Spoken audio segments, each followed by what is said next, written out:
آدمی ابھی خواہشوں کا غلام ہے۔ ماضی سے جڑے رہنا شاید ان اوصاف میں سے ایک برتر وصف ہے جو انسان اور حیوان میں خط امتیاز کا سبب ہے۔ یہی وجہ ہے کہ ماضی سے جڑی یادیں نہایت عزیز اور گزرا ہوا زمانہ بہت بھلا لگتا ہے۔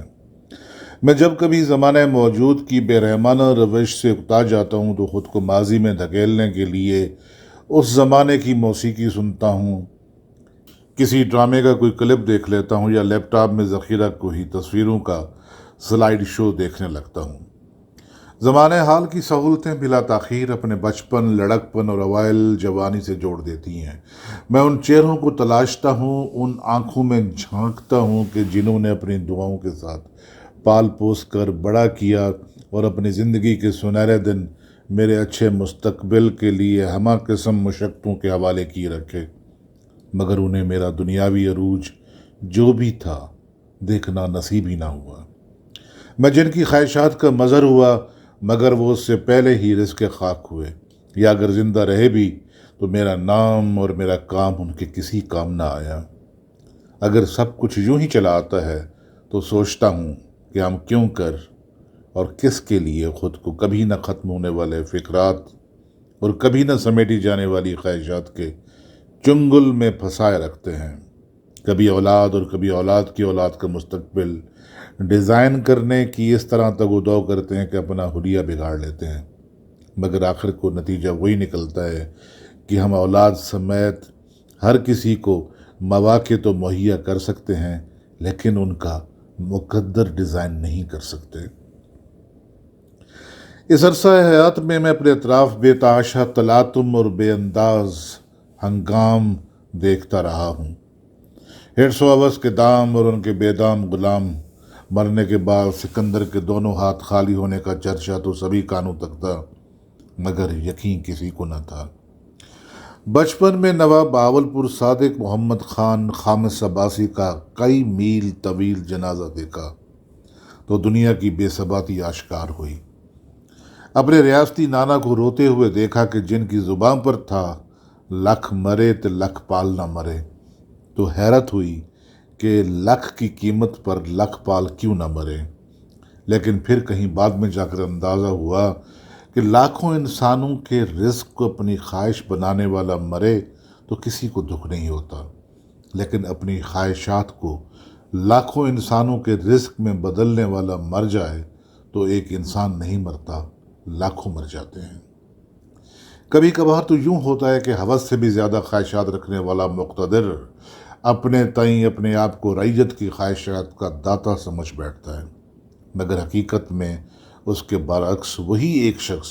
لاکھوں کروڑوں انسانوں کی خواہشات کو گروی رکھتے ہوئے بھول جاتا ہے کہ فرعون مصر کے اہرام اور قارون کے خزانے بھی ان کی قبروں کی تنگنائیوں کو وسعت میں منقلب نہ کر سکے۔ بہت سے لوگوں سے سنا کہ کفن کی جیب نہیں ہوتی، مگر انہی لوگوں کو پیسے پیسے کے پیچھے دوڑتے اور ذلیل و رسوا ہوتے دیکھا۔ تاریخ فرشتہ کے مطابق محمود غزنوی نے سومنات اور ملتان سے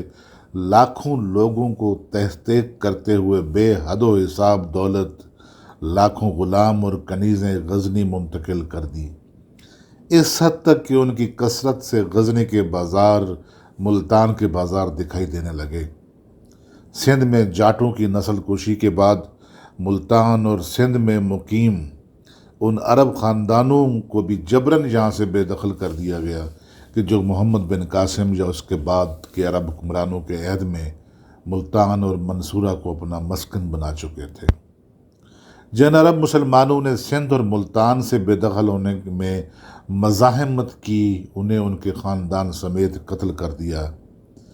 اور اس نسل کشی کی یادگار کے طور پر 418 ہجری میں لاہور کے ٹکسال سے ایک یادگاری سکہ بھی جاری کیا گیا۔ لیکن یہ سبھی دولت اور خواہشات کا انبوہ اس تپ دق کی بیماری کو شکست نہ دے سکے کہ جو غزنوی کی موت کا باعث ہوئی۔ اس کے بعد یہی دولت جب اس کے بیٹے مسعود غزنوی کے حصے میں آئی تو روز روز کی خانہ جنگیوں سے تنگ آ کر اس نے لاہور منتقل ہونا چاہا۔ تمام زر و جواہر 3,000 اونٹوں پر لادے گئے، مگر یہ قافلہ مارگلا کی پہاڑیوں کے پاس خود اس کے وفاداروں نے لوٹ کر مسعود غزنوی کو قلعہ گیری میں بند کر دیا۔ اسلام آباد میں صدر ایوب خان کی سابقہ رہائش گاہ کے پاس سے گزریں تو دنیا کی بے ثباتی اعصاب کو ساکت کر دیتی ہے۔ نسبتاً اونچی پہاڑی پر واقع یہ خوبصورت گھر نہ جانے کتنی خواہشات کے ساتھ کیا سوچ کر بنایا گیا ہوگا اس وقت کے مقتدر اعلیٰ نے، کہ جس کے ایک اشارے پر اس ملک کی تقدیر الٹ پلٹ ہو جانے کی آندھیاں چلا اور تھما کرتی تھیں۔ کیا کسی کو خبر ہے کہ پاکستان کے اس صدر کی قبر کہاں ہے کہ جس کا استقبال کرنے کے لیے امریکی صدر جان ایف کینیڈی اپنی بیگم کے ساتھ خود چل کر ایئرپورٹ پر آیا تھا؟ کیا کیا منصوبہ بندی کی جاتی ہے ہمیشگی کی خواہش کو دوام عطا کرنے کے لیے، مگر تیزی سے گزرتا ہوا زمانہ سبھی کچھ تاریخ کے کباڑ خانے کی نظر کرتا رہتا ہے۔ سہولتیں کوئی اور خریدتا ہے اور ان سے لطف اندوز کوئی اور ہوتا ہے۔ جبلتوں کی غلامی کسی اور کا مقدر بنتی ہے، مگر انہی جبلتوں سے جڑی نعمتیں کسی اور کا مقدر ہوتی ہیں۔ لاہور کے لبرٹی چوک سے گزریں تو قذافی اسٹیڈیم جانے والے راستے پر بائیں جانب بنا ہوا ایک عالی شان مال اس حسین خاتون کی یاد دلاتا ہے کہ دنیا جسے ملکہ ترنم نور جہاں کے نام سے جانا کرتی تھی۔ گائے گی دنیا گیت میرے کی آرزو مند کی سر کو تو دوام عطا ہوا، مگر وہ گھر کہ جس کی ایک ایک اینٹ سے اس صاحبہ جمال کی خواہشات جڑی تھی، اس بلڈوزر کی بھینٹ چڑھ گیا جسے ایک نیا مالک اپنی پلازا بنانے کی خواہش کی تکمیل کے لیے وہاں لایا تھا۔ وہ جس کے نام سے کبھی لاہور پہچانا جاتا تھا، جس کی شخصیت کی خوشبو لاہور کی فضاؤں میں رقص کیا کرتی تھی، اس سیمی بدن کے بدن کو اپنی آغوش میں لینے کے لیے لاہور میں 2 گز زمین بھی نہ مل سکی، اور یوں کڈنی سینٹر کراچی میں ایک طویل عرصے تک گردوں کی صفائی کا عذاب سہنے کے بعد اسے کراچی کی مٹی کے ساتھ مٹی ہونا پڑا۔ میں اپنے اطراف میں دیکھتا ہوں تو ایک جانب وہ لوگ ہیں جن کے پاس نہ مال و زر ہے اور نہ ہی وہ اس کے خواہش مند ہیں، اور ایک طرف وہ ہیں کہ جن کے پاس کچھ ایسا خاص نہیں، مگر وہ ہر روز کچھ اور پا لینے کی بے اندازہ خواہش میں ذلیل و رسوا ہونے کو بھی خاطر میں نہیں لاتے، اور ان گرد اڑاتی سیاہ شیشوں والی گاڑیوں کے ساتھ ساتھ بھاگے پھر رہے ہیں کہ کہیں سے کوئی ٹکڑا، کوئی بھورا گرا پڑا مل جائے اور یوں ان کی ہرس سے لتھڑی ہوئی زبانوں کو قرار ہو۔ میں دیکھتا ہوں کہ کچھ لوگ کار مذلت میں ان سے بھی سوا ہیں۔ یہ وہ ہیں کہ جنہیں زندگی میں خواہشات سے بڑھ کر ملا، مگر انہوں نے سجدہ شکر بجا لانے کی بجائے عوامی لوٹ کھسوٹ کو وتیرہ بنا لیا۔ گھر، محلات اور زر و جواہر کا انبار، مگر ہر لگنے والے انبار اور بننے والے محل نے خواہشات کے ایک اور انبوہ کو جنم دینا شروع کر دیا، اس حد تک کہ رسوائیوں کا چرچا تابہ فلک ہونے لگا۔ یہ شاید ہزیمت کی کوئی اور معراج، کوئی اور منزل ہے کہ جہاں رسوائیوں کا حد سے گزر جانا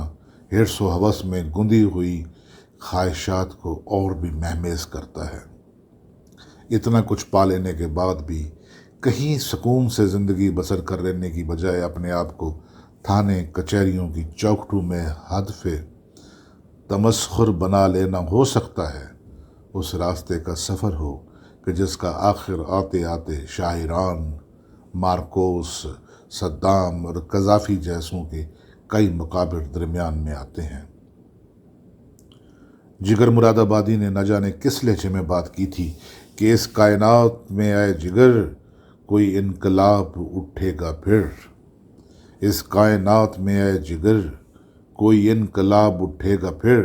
کہ بلند ہو کے آدمی ابھی خواہشوں کا غلام ہے، کہ بلند ہو کے آدمی